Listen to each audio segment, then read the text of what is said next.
Yes, welcome back. My next guest has expressed interest in running the country, like I told you at the beginning, but his own mantra is to build a nation.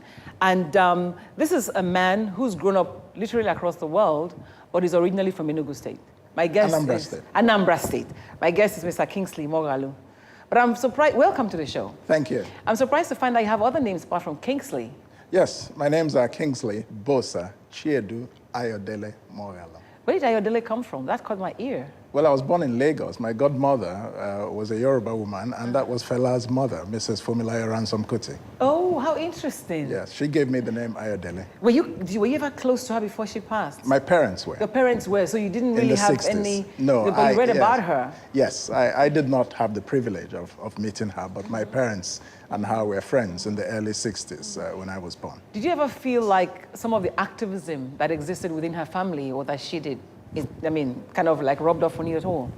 Well, I admired it, certainly. She was a woman I admired tremendously. For the kinds of things I read that she did in this country. I think she's phenomenal, or she was phenomenal. I was very sad about how she met her death. Yeah, for someone who was so, loved. Yes, who gave her life. Like a chicken. Yes, and the way the military treated her and so on, just very sad. Because obviously that means you hold women in high esteem. Absolutely. Because you had a talk recently in April that you made yourself available to women to just come and say whatever it is they felt. I think, this country, one of the reasons this country is where it is, in the doldrums, quite frankly, is because it has treated its women so badly.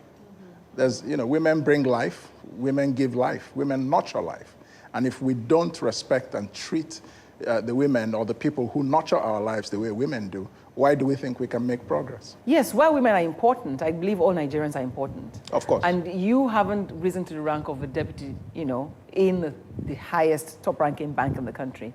You turn around now after some kind of sabbatical, because I've not seen you for a while, and you say, look, I want to rule Nigeria. What's driving you? I don't want to rule Nigeria. Yes.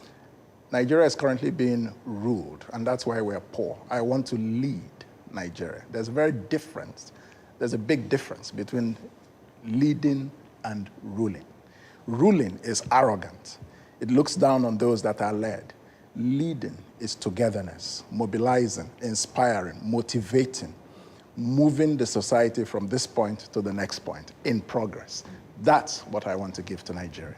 And you're not a professional politician? No, not at all. In fact, I'm shocked to find that I am in politics. Even you are shocked at yourself? Yes, let me tell you why. The only reason I'm going into this is because I'm fed up. I'm fed up and I'm angry with the poverty. I'm fed up and I'm angry with the bad governance of this country. I'm fed up and angry because Nigeria's population is growing geometrically, 400 million people in 2050, and poverty is increasing. What's the future for our children? Is this the sort of Nigeria we want our children to grow up in? What's the future for the children and the youth of this country? That's why I'm running for president. What kind of childhood did you have? I had a childhood in several places. Because I would say it's privileged. Well, not really. My father was a civil servant. He was a foreign service officer and then a civil servant at home. So it was decent, but not a silver spoon. We lived in Switzerland, in Washington, and then the Civil War came.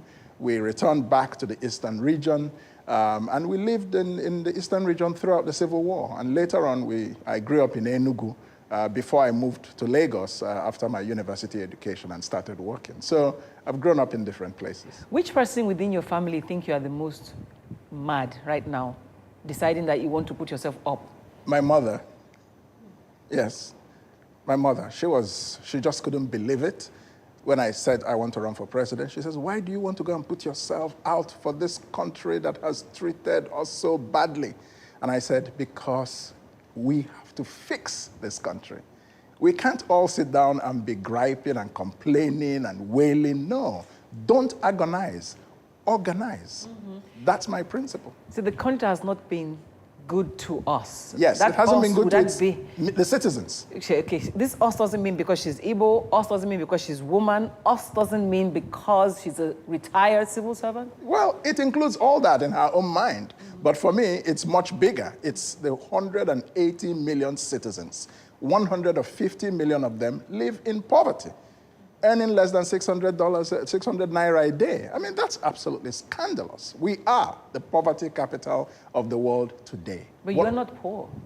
No, I am not, but So I'm not rich either. You're willing to use your resources to try to do this? I'm using my resources right now, and that's resources I should be using to be paying my kids' school fees. But I love Nigeria enough to make that sacrifice. Tell me I'm not a money bag. What is it about loving Nigeria? What is that absent ingredient? How would you define a love for country? Love of country means understanding that you are a citizen. You're part of something bigger than yourself, and that you have to do everything within your power to make that thing that is bigger than yourself successful. At whatever level? At every level. And when everybody succeeds, you succeed. So it's not about just yourself. I've always grown up thinking about things bigger than myself. Are you from a large family? Not very large. We were 5 siblings, yes. I mean, so, but my father was a public servant, so naturally I had a consciousness of public service. And, you know, it's not surprising that I ended up in public life. One of the, at least, most prominent public positions you've taken is the deputy governor of the central bank. Well, many people know me as a deputy governor of the central bank from 2009 to 2014. But before that, I spent 17 years in the United Nations service. And I rose from entry level to the highest rank. And I spent my time building nations, nation building. I mediated conflicts in various parts of the world, in Rwanda, in Somalia, in Angola, in the former Yugoslavia. So I am very conscious about how to reconstruct broken nations, how to build a nation.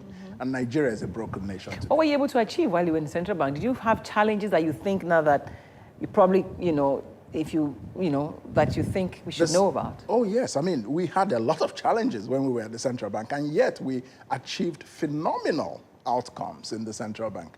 Before, we were just coming out of the global financial crisis in 2008.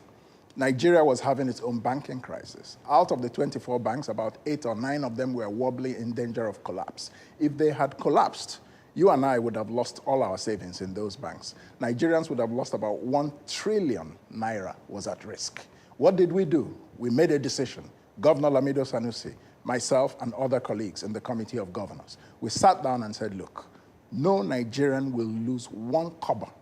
Unlike the failed bank crisis in the 90s, it's not going to happen again. We will do whatever it takes to make sure that depositors' funds are not lost because of the greed of bankers who are playing kalo-kalo with depositors' funds. So we stabilized the banks.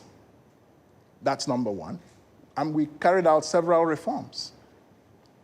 We recovered a lot of money that banks were charging citizens in excess funds, excess bank charges. My department, the directorate I was heading, for example, we recovered 14 billion naira while I was deputy governor. Back to your accounts. That's just wrong charges that banks were levying on their customers. Okay, well, for me, it's more important for me to know the kind of person that you are. Yes. So fine, your service was worthy. I want you to tell me what you think is Nigeria's biggest problem. From your personal perspective, is it greed? You talk about the greed of bankers, for example. Is it greed among the elites or among the locals? Is it corruption? Or is it over-religionization of our nation? What is it? All these things are symptoms of what the real problem is. Yes, the real problem is how we think. Nigeria does not have a world view. They don't have a way of looking at the world and a national ambition for us to prosper in the world as a country.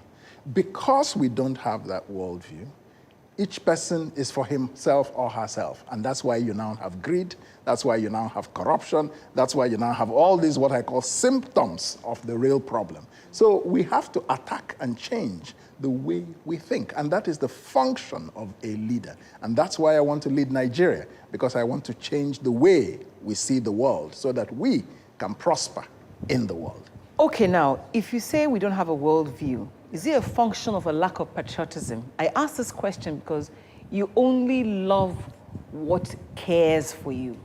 If you are in a nation that you feel uncared for, how can you develop all these kind of feelings? You see, everything comes back to leaders. Who is the leader? It is the leader that sets the tone. If the leader has a worldview and educates the citizens to have that worldview, patriotism will follow. Everyone will love the country because the leader loves the country. If the leader loves his ethnic group but doesn't love others, then you have a problem.